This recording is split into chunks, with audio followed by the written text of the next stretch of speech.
Hello everyone! Welcome to Learning Strand 3 Mathematical and Problem Solving Skills. Are you ready to learn? Come and let us learn adding and subtracting integers. What is integers? Integers are all whole numbers and all of their opposites on the number line including 0. Integers can be shown on a number line. This number line may be drawn horizontally and vertically. Integers less than 0 are negative integers.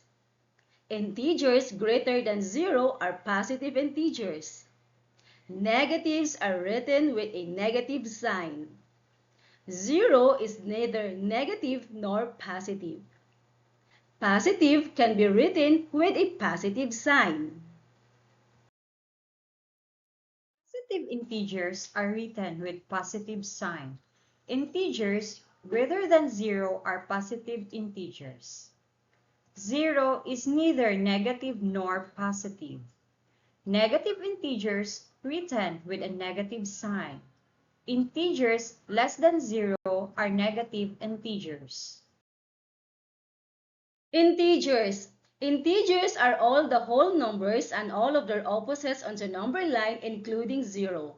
It becomes higher in value as you move to the right or upward on the number line.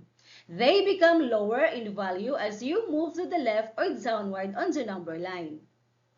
The more the integer is negative, the more its value is smaller. The more the integer is positive, the more its value is greater.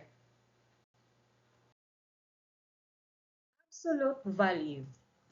The distance of some number from 0 on the number line without taking the sign into consideration. Remember, to add positive and negative numbers, apply rule number 1. To add two numbers having the same sign, find the sum of their absolute values and prefix to the sum of the common sign. Follow these steps. Step 1. Get the absolute values of the signed numbers. Step 2. Add the absolute values. Step 3. Prefix the common sign. Rule number 2. To add two numbers with unlike sign, find the difference of their absolute values and prefix to the difference of the sign of the added with a greater absolute value. Follow these steps. Step 1. Get the absolute values of the signed numbers. Step 2. Find the difference of their absolute values. Step 3.